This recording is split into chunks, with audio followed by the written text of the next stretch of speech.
The blizzard's grip. The wind howled like a banshee, clawing at the cabin walls. Jebediah Stone squinted through the frosted window pane. Visibility was down to near zero. A swirling white chaos had swallowed his ranch whole. The blizzard had sunk its teeth in deep and wasn't letting go. He hadn't seen a storm this fierce in years. Not since he cut off the thought. Some memories were best left buried. He stoked the fire, adding another log of dwindling oak. The woodpile outside was getting low, a grim fact he'd been diligently ignoring. He'd have to venture out soon, risk getting lost in the white abyss. But not yet. Not while the wind was screaming like a tormented soul. The floorboards creaked under his weight as he moved toward the pantry. A meager supply of flour, beans, and dried jerky stared back at him from the shelves. Enough for a week, maybe. Less if the storm dragged on. He cursed under his breath. He'd been meaning to go into town, resupply, but the aches in his knees had been particularly vicious lately, and the trip kept getting postponed. Now, he might pay the price for his procrastination. He reached for the flour sack, but a drift of snow, finding its way through a crack in the wall, landed on his hand. The icy touch sent a shiver down his spine. He pulled his hand back as if burned. He needed to seal that crack, and a dozen others. Another task for when the storm abated, assuming it ever would. He poured some flour into a bowl, adding water from the melting snow he'd placed near the hearth.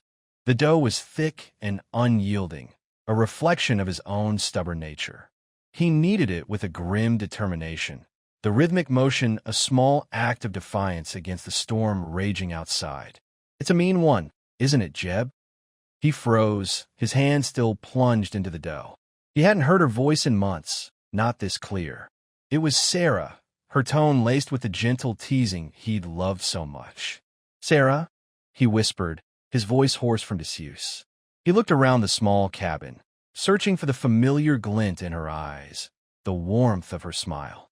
But there was only the flickering firelight, casting dancing shadows on the walls. "Remember that winter of '88?" she continued, her voice seeming to emanate from the crackling fire. "The snow piled so high, we couldn't even see the barn. You had to tunnel through it just to feed the livestock." He remembered. He remembered the back-breaking labor, the biting cold, the sheer desperation. But he also remembered Sarah's laughter, echoing through the frozen air, her unwavering spirit a beacon in the darkness. "You were so mad," she chuckled, the sound a ghostly whisper. "You kept saying you were going to move us to Arizona, where it never snowed." He smiled, a faint ghost of a smile that barely touched his lips. "Arizona," he mumbled. "Yeah, I said that. But you never did," she said softly. "You love this land too much, Jeb, just like I did." He looked around the cabin, at the worn furniture, the faded photographs on the wall. Every object held a memory. Every corner whispered story. This was their home, their life. He couldn't imagine being anywhere else. The wind howled louder, rattling the windows. The fire crackled and spat, sending sparks flying up the chimney. The flour in the bowl seemed to shimmer, momentarily taking on a golden hue. "You need to take care of yourself, Jebediah." Sarah's voice faded, becoming a distant echo. "You have to be strong." The vision, if that's what it was, vanished as quickly as it had appeared. He was alone again, the only sound the relentless fury of the blizzard. He looked down at the dough, clumpy and cold in his hands. He felt a sudden surge of determination, a spark of defiance against the despair that threatened to engulf him. He wouldn't give in. Not now. Not ever. He finished kneading the dough, shaping it into a rough loaf. He placed it in the cast-iron skillet and set it near the fire to bake. The smell of baking bread, however faint, filled the small cabin. A small comfort in the face of the storm's unrelenting grip. He knew he had to get out there, brave the blizzard, and find more wood. Delaying would only make it worse. He finished the bread and ate a small piece, giving him the strength to face the storm. He grabbed his axe, wrapped a thick scarf around his face, and braced himself for the onslaught. He would not let the blizzard win. He owed that much to Sarah. Whispers of the past. The gnawing in Jeb's belly was a relentless tormentor, each pang a sharp reminder of his failing strength. But with it came something else, unbidden and achingly vivid. Sarah, Not the Sarah of her final days, frail and fading, but the Sarah who could wrestle a calf to the ground single-handed, the Sarah who could coax life from the dry earth with a whisper and a prayer. He saw her, clear as day, kneeling in her garden, the late afternoon sun painting her face in hues of gold and amber. Her hands, calloused but gentle, sifted through the rich soil, tending to rows of tomatoes, beans, and squash. The air hung thick with the scent of basil and sun-warmed earth. He could almost taste the sharpness of the pickled beets she'd canned for winter, their ruby redness gleaming in the glass jars that lined the pantry shelves. Sarah had always been the provider, the one who knew how to stretch a dollar and make something out of nothing. He'd been the muscle, the protector, but she was the life force, the one who kept the heart of the ranch beating. A shiver racked his body, a cold that settled deep in his bones, no match for the meager fire he'd managed to coax to life. It was a different kind of cold than the one that gripped him when Sarah passed. That had been a bone-deep freeze, an emptiness that threatened to swallow him whole. This was the cold of physical deprivation, a primal fear that whispered of weakness and vulnerability. Another image flashed in his mind, a memory sharp and clear as a mountain stream. A furious wind howled, tearing at the weathered planks of the north fence. Rain lashed down, blurring the world into a gray chaos. A section of the fence, weakened by rot and age, had given way, leaving a gaping hole that threatened to let the cattle stray. He remembered the grit in Sarah's voice as she'd shouted above the wind, "Jeb, get the hammer and some nails. We gotta fix this before they wander off." He grumbled, pulling his oilskins tighter, but he'd obeyed. They'd worked side by side, battling the elements, the wind tugging at their clothes, the rain stinging their faces. Sarah, smaller but no less determined, had held the fence post steady while he hammered in the nails, the rhythmic clang echoing through the storm. They hadn't spoken much, but their shared purpose had been a language all its own. He'd felt a surge of pride then, not just in the strength of their bond, but in their ability to face whatever the land threw at them, together. Now, hunched in his chair, the fire offering little warmth, Jeb felt only the weight of his solitude. The wind still howled, but there was no Sarah to share the burden, no steady hand to guide him. He was adrift, a ship without a sail, lost in a sea of despair. He fumbled in his pocket, his fingers numb and clumsy, until he found it. The faded photograph, its edges worn smooth with years of handling. It was Sarah, standing in front of her garden, a basket overflowing with vegetables on her arm. Her smile was wide and genuine, a radiant beam that could chase away the darkest clouds. Her eyes, though faded in the picture, still held that spark of life, that unwavering belief in the power of hope. He clutched the photograph to his chest, the brittle paper a fragile link to a world that no longer existed. The whispers of the past, once a source of comfort, now felt like a cruel taunt, a reminder of all that he had lost. Yet, amidst the despair, a tiny ember flickered. He saw Sarah's face, etched in the lines of the photograph, and he heard her voice, not in his ear, but in his heart. "Don't give up, Jeb," it seemed to say. "You're stronger than you think." Tiny wanderers. The wind, a keening dirge, tore at their flimsy coats. Hope huddled her sisters closer, three shivering sprites buried in a snowdrift that offered scant shield. The blizzard, an endless white rage, had been their tormentor for what felt like years, each blast a bitter assault on their fading heat. Faith whimpered, a small, stifled sound swallowed by the storm's ravenous roar. "Mama will return," Charity insisted, her voice a thin thread of defiance against the gale. But Hope glimpsed the stark fear in her siblings' eyes, mirroring her own dread. 2 days had bled into the snow since their mother's departure, promising swift passage and return. 2 days of hunger gnawing at their bellies and cold seeping into their very bones. Hope lifted her snout, testing the air. Only the sharp bite of snow and ice stung her nostrils. The comforting redolence of her mother, the promise of sustenance, remained absent. The vast, white emptiness whispered only of death. She's not coming. Faith breathed, despair coating her words. Charity snapped, baring minuscule teeth. Don't utter such things. She always finds her way back. But the spirit had begun to ebb from her, her bravado now a fragile bulwark against a grim truth. Hope struggled to her feet, her legs trembling with exhaustion. They couldn't simply remain, awaiting a miracle that might never materialize. They had to unearth something, anything, to endure this ordeal. We must move, she urged, her voice a mere breath. There has to be something beyond. Charity and faith shadowed her, their small forms battling through the deepening snow. Each footfall was a monumental effort, their paws sinking into the frigid powder. The wind ripped at them, pilfering their breath and frosting their extremities.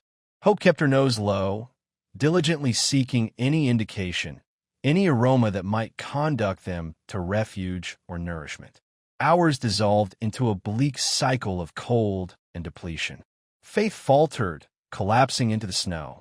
I can't proceed, she gasped, tremors racking her small body. Charity nudged her sister, a soft whine escaping her. Move onward, Faith, merely a little bit further. Hope surveyed the landscape, her vision blurred by the whirling white. And then she discerned it, a faint, beckoning glow in the distance. A tiny ember of light amidst the oppressive darkness. Hope's heart surged with a renewed vigor. Light signaled warmth. Warmth promised survival. She focused intently, sharpening her gaze on the remote beacon. It was minute, almost unnoticeable, yet undeniably present. Behold, she cried, her voice raspy. Yonder, Charity and Faith tracked her gaze, their eyes widening at the sight of the gentle illumination. A fresh surge of vitality pulsed through them, ignited by the possibility of deliverance. They labored towards the light, their bodies protesting, their paws aching. As they approached, the glow intensified, solidifying into the comforting radiance emanating from a window. A window set in a compact, wooden construction, huddled against the merciless storm.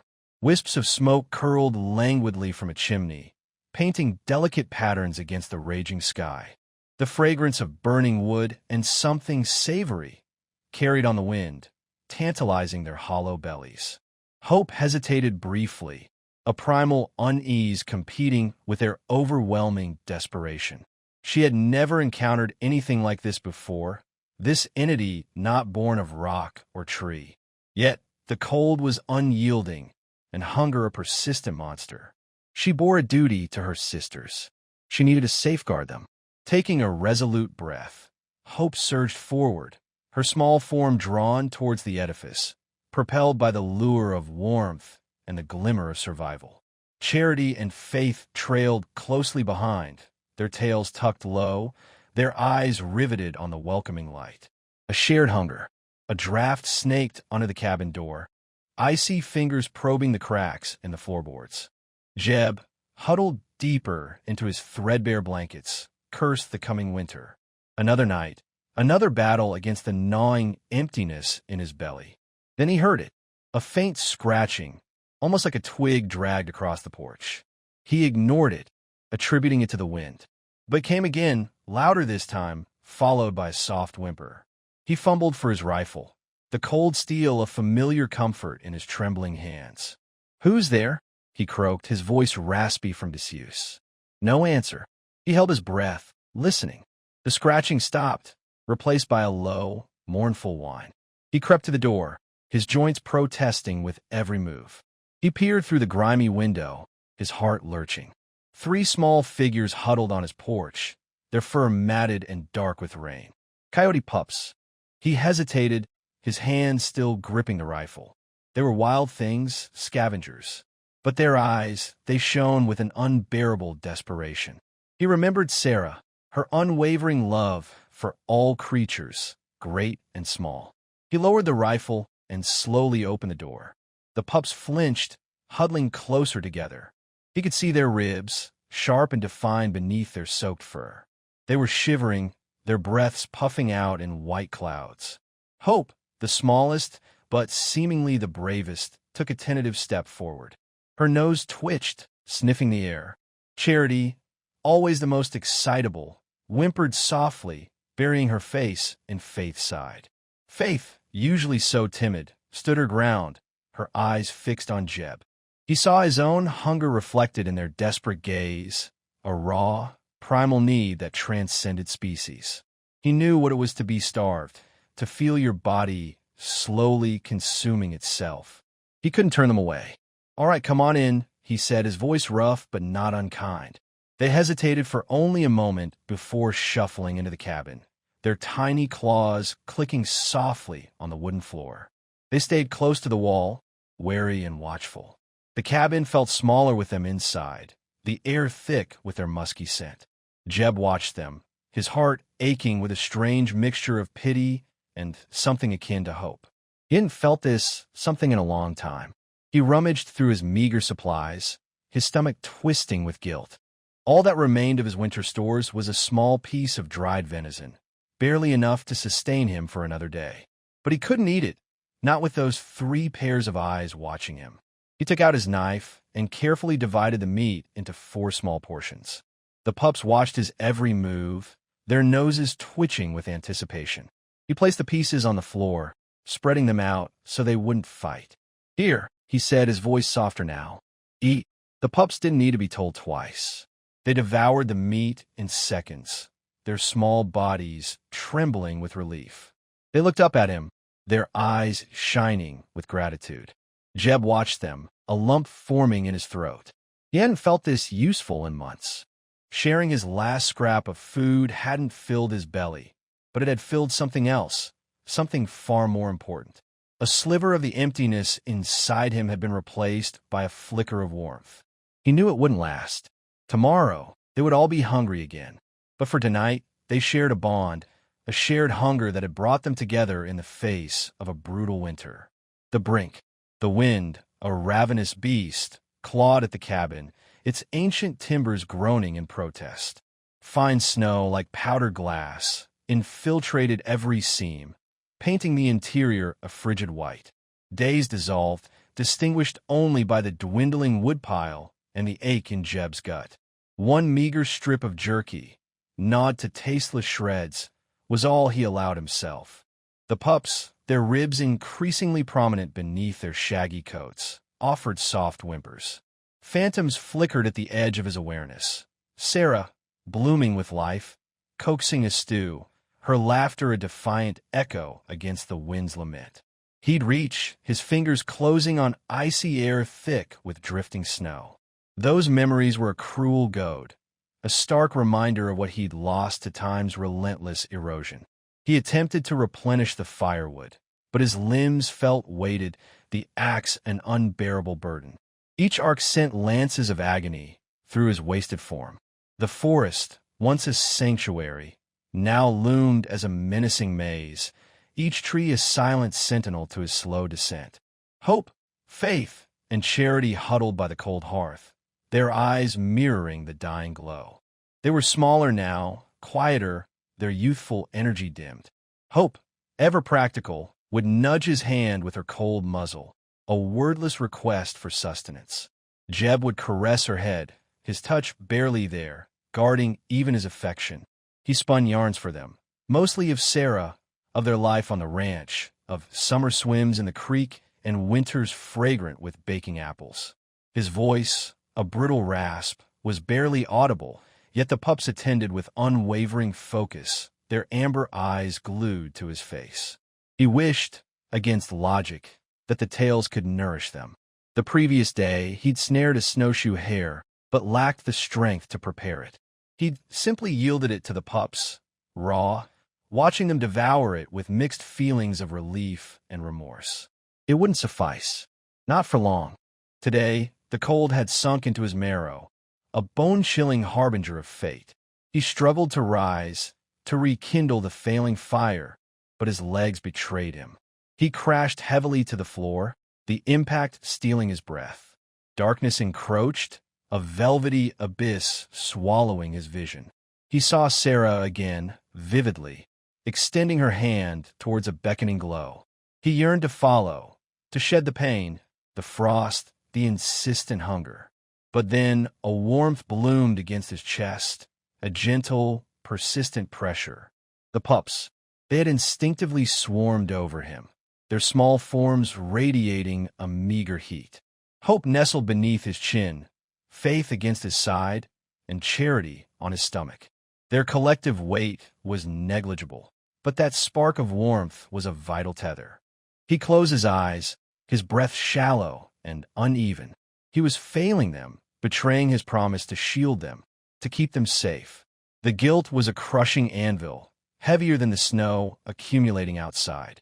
The last sound he registered before oblivion was the delicate, pulsing rhythm of 3 tiny hearts, a fragile anthem of life defying encroaching death. The last sensation was the steadfast heat of their small bodies, a desperate plea against the encroaching freeze. He teetered on the precipice, an unlikely rescue. The wind still howled, a ragged beast clawing at the cabin walls. Hope pressed her nose to the crack under the door, testing the air. The scent of wet earth and pine needles mingled with something else, something faint but tantalizing: berries. Her stomach growled, a hollow, echoing Faith's whimper beside her. "It's still loud," Faith mumbled, her small body trembling. Charity, ever restless, pawed at Hope's back. "But maybe there's food?" Hope glanced back at Jeb, still asleep, his face gaunt in the dim light filtering through the grimy window. He hadn't stirred since she'd last nudged him. He needed food. They all did.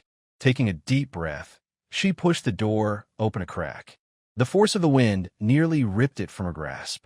Charity squeezed through first, her fur instantly plastered to her thin frame. Hope followed, then nudged Faith, who hesitated, her eyes wide with fear. "We stay close," Hope promised, licking Faith's ear. "Just like Mama taught us." They huddled together, a small, shivering unit against the onslaught of the storm.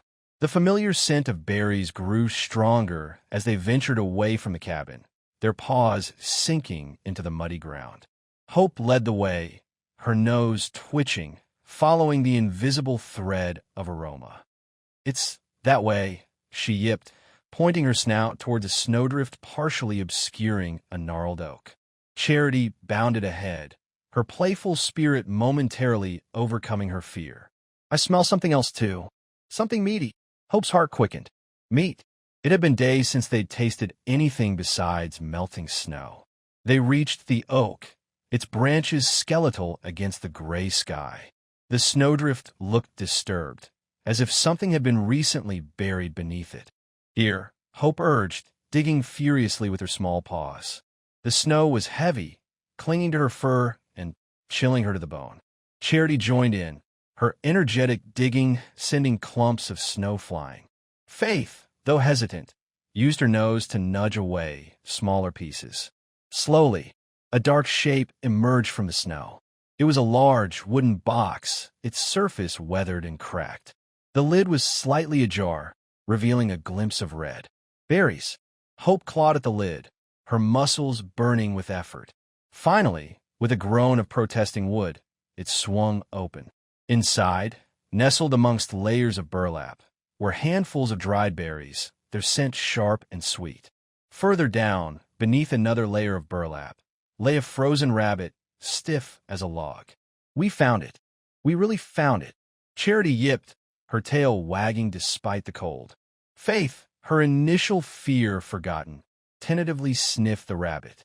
It smells good." Hope knew they couldn't eat the rabbit raw. Jeb would have to, but Jeb was too weak.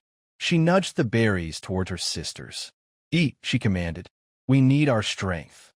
They devoured the berries, their small bodies shivering less with each sweet, tart mouthful. The berries were not enough to fill them, but it was a start. Hope knew they had to get the rabbit back to the cabin. It was too heavy for one of them to carry, but maybe— "Charity, you take one end," she instructed, positioning herself at the other end of the frozen rabbit. "Faith, you push from the middle. Slowly now." They worked together, their small bodies straining against the weight, inching the rabbit across the snow-covered ground, back towards the faint light emanating from the cabin window. The wind howled, the snow stung their faces, but they pressed on, driven by instinct, by hunger, and by the unwavering hope that they could save not only themselves, but the strange, silent giant who had given them shelter. The taste of life. The rabbit was heavier than Hope anticipated.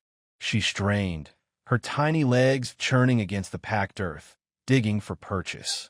Faith, whimpering with effort, pushed from behind, while Charity nipped at the rabbit's fur, urging it forward. The berries, nestled precariously in a makeshift pouch of bark Charity had gnawed from a fallen log, were lighter, but their precious cargo shifted with every step, threatening to spill. The sun beat down on their backs, baking the scent of pine and damp earth into the air. Flies buzzed lazily around the rabbit, a constant, irritating presence. Hope's tongue lolled out, her breath coming in ragged gasps. She risked a glance back. The cabin, a squat, gray silhouette against the green, seemed miles away. They persevered, driven by an instinct older than the hills. Hope remembered the warmth she'd felt curled against Jeb's still chest. That warmth was fading, replaced by a chilling stillness she instinctively knew meant danger. Finally, panting and exhausted, they reached the porch. Charity, ever resourceful, managed to nudge the door open a crack with her nose. Hope squeezed through, dragging the rabbit. Faith followed, guarding the berries. Inside, the air was thick with dust and the cloying sweetness of decay. Jeb lay as they had left him, pale and still. A fly crawled across his cracked lips. Hope shuddered. They dropped their burdens with a thud. Hope nudged Jeb's hand with her snout. Nothing. Faith whined, a high-pitched, desperate sound. Charity, usually so boisterous, nudged his cheek, then licked his face tentatively. Still nothing. Hope, driven by a frantic urgency, began to nip at his fingers, gently at first, then with increasing insistence. Faith joined her, whimpering and nudging. Charity, her playful energy replaced by a grim determination, started to lick his face again, her rough tongue leaving wet streaks on his skin. A low groan rumbled in Jeb's chest. His eyelids fluttered.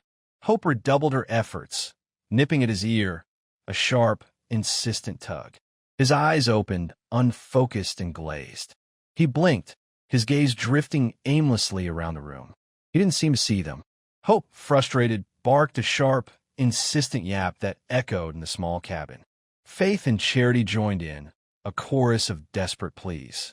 Jeb's gaze finally settled on them, a flicker of recognition in his eyes. He coughed, a dry, hacking sound that shook his frail frame. "Water," he rasped, his voice barely a whisper. Hope didn't understand the word, but she understood the need. She nudged the berries towards him, pushing the bark pouch closer to his face. Charity, understanding dawning in her eyes, licked at the juice that had seeped from the crushed berries. He seemed to understand. With a monumental effort, he raised a trembling hand and reached for the pouch. His fingers fumbled, knocking it over. A few precious berries tumbled onto the floor. Faith whined, a sound of pure distress. Jeb closed his eyes, his hand falling back to his side. Hope nudged his face again, whining softly. He opened his eyes once more, a spark of something. Was it fight? Flickering within them. He reached again, this time more successfully. He grasped a single berry between his thumb and forefinger and, with agonizing slowness, brought it to his lips. He chewed, his jaw working weakly.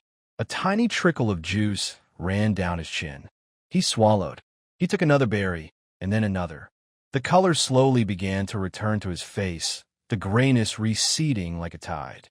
He looked at the pups, his eyes clearer now, filled with a profound weariness, but also something else. Gratitude? Awe. He managed a weak smile. "Good pups," he whispered, his voice still raspy, but stronger now. "Good." He closed his eyes again, but this time his breathing was deeper, more regular. He held a berry clutched loosely in his hand. Hope, Faith, and Charity settled down beside him, their small bodies pressed against his, sharing their warmth, their hope, their unwavering belief in the taste of life. Hope, Faith, and Charity. The warm broth seeped through Jeb, thawing the persistent, marrow-deep cold. Each gulp was a hard-won advance, pulling him back from the edge of oblivion. He watched the pups, their eyes gleaming like polished jet beads, reflecting the flickering firelight. Tiny whimpers, a soft chorus of complaint, resonated with a hunger he knew intimately. He tore off another shred of rabbit, meticulously softening it before offering it to the waiting mouths. Hope, the most audacious of the trio, snatched the morsel, her needle-sharp teeth a surprise. Faith, ever reticent, waited with quiet patience, her gaze fixed on Jeb with unwavering trust. Charity, the playful one, playfully mouthed at his calloused fingers before accepting her portion. The days bled together, a relentless cycle of sustenance, rest, and gradual recovery. Outside, the blizzard remained a screaming entity, a white-hot rage hammering at the cabin's defenses. Jeb carefully apportioned his dwindling stores, understanding the risk inherent in every shared crumb. Yet, denial was impossible. Their eyes held Sarah's echo, the boundless empathy that had defined her. He murmured to them in hushed, soothing tones, painting pictures of the ranch, the grazing cattle, Sarah, and her beloved riot of wildflowers. The pups tilted their heads, listening intently, as if deciphering every syllable. They were his captive audience, his companions in that desolate space. They kept the silence at bay, filling the echoing emptiness that threatened to overwhelm him. Then, on the fourth day, the storm surrendered. Jeb awoke to a profound hush. He shoved the cabin door open, wincing at the brilliant sunlight blazing off the snow-laden world. The landscape was reborn, a flawless expanse of white stretching toward the horizon. The air, sharp and frigid, carried the perfume of pine and whispered promises of spring. The pups spilled from the cabin, their small forms swallowed by the snowdrifts. They yipped with unrestrained joy, their tails beating a frantic rhythm as they discovered their new domain. A tentative smile touched Jeb's lips as he observed them. They were a testament to enduring life, to resilience, to the unconquerable spirit of hope. He realized they were more than just strays. They were a salvation, a lifeline tossed to him in his deepest despair. They had hauled him back from the abyss, reigniting a flame he thought irrevocably extinguished. He knelt, summoning them. They responded instantly, pressing against his hands, their radiating warmth a soothing balm. "You saved me," he rasped, his voice thick with emotion. "You gave me reason to endure." He met each of their gazes, searching for the perfect articulation, words to encompass the gratitude, the deep affection, the profound bond he felt. "Hope," he declared, indicating the boldest pup, the first to approach. "You brought me hope when I had none." He turned to the timid one, the one with eyes of gentle understanding. "Faith, you reminded me to have faith, even when engulfed by despair." Finally, his gaze landed on the playful pup, the mischief maker who'd nipped at his calloused skin. "Charity, you revealed the true essence of charity, of selfless giving." He gathered them close, cradling them in his arms. "Hope, faith, and charity," he repeated, his voice resonating with conviction. "That's what I'll call you. You're my little miracles." The pups stirred in his embrace, their miniature bodies emanating warmth. Jeb remained there, a solitary figure etched against the snow-drenched panorama, the three pups secure in his arms. The blizzard had passed, and a new chapter was unfolding. A new family. The crackle of the radio felt like a jolt through Jeb's weary bones. A voice tinny and distant cut through the static. "Jedediah Stone, last confirmed sighting. Presumed lost. Any information?" Jeb fumbled for the transmit button, his fingers stiff with cold. "This is Stone," he croaked, his voice rough from disuse. I'm here. Cabin's damaged, but I'm alive." The response was immediate, a wave of disbelief and then elation washing over the airwaves. News traveled fast in these parts. Within hours, the drone of an engine filled the valley, and a battered pickup truck rattled to a halt outside his door. It was Martha from the general store, her face etched with worry. Behind her were a handful of neighbors, their faces grim but determined. They carried axes, shovels, and boxes overflowing with supplies. The smell of fresh-baked bread wafted from one of the boxes, a scent that made Jeb's stomach rumble with a hunger he hadn't realized he possessed. "Jebediah Stone, you old coot!" Martha exclaimed, rushing forward to engulf him in a hug that smelled of lavender and flour. "We thought we'd lost you for good." He awkwardly patted her back and used to such displays of affection. I managed," he mumbled, stepping aside to let them see the state of the cabin. A collective gasp rippled through the small group. The roof sagged precariously, the windows were shattered, and the walls were scarred with ice and wind. But then Martha spotted them, 3 pairs of bright, curious eyes peering out from behind Jeb's legs. "What in heaven's name?" she breathed, kneeling down to get a better look. The coyote pups, initially startled by the sudden influx of people, cautiously emerged, Hope taking the lead, Charity bouncing with nervous energy, and Faith clinging close to her siblings. Jeb cleared his throat. "That they helped me," he said, the words feeling strange and inadequate. "Kept me warm." The neighbors exchanged bewildered glances. Old Man Stone, rescued by coyotes? It was a story that would be told and retold for generations. The work began immediately. Men climbed onto the roof, patching holes with tarps and salvaged wood. Women swept and cleaned, filling the cabin with the comforting aroma of pine cleaner and simmering stew. Children, wide-eyed and fascinated, offered tentative scraps of meat to the pups, who cautiously accepted the offerings. Hope, ever the bold one, even dared to lick a small girl's hand, eliciting a squeal of delight. Charity, emboldened by Hope's bravery, engaged in a playful game of chase with a young boy around the woodpile. Faith, still wary, stayed close to Jeb's side, her big brown eyes fixed on the strangers. As the sun began to dip below the horizon, casting long shadows across the valley, the cabin was transformed. The roof was secure, the windows were boarded up, and the pantry was overflowing with food. More than that, though, the cabin felt different. It felt alive. That night, huddled around the crackling fire, Jeb watched the pups, now playful and relaxed, tumbling over each other in a furry heap. He felt a warmth spread through his chest, a warmth that had been absent for far too long. The story of Jebediah Stone and his coyote companions became a local legend. The image of the grizzled old rancher, his life saved by 3 orphan pups, resonated deeply within the community. It was a story of resilience, of unexpected kindness, of the enduring power of connection in the face of adversity. Jeb knew he would never be the same. Sarah was gone, and the pain of her absence would always linger. But now, he had a new family, an unlikely family, bound together by fate and a shared will to survive. As he drifted off to sleep, the soft snores of the pups filling the room, he allowed himself a small, grateful smile. The valley felt less lonely tonight.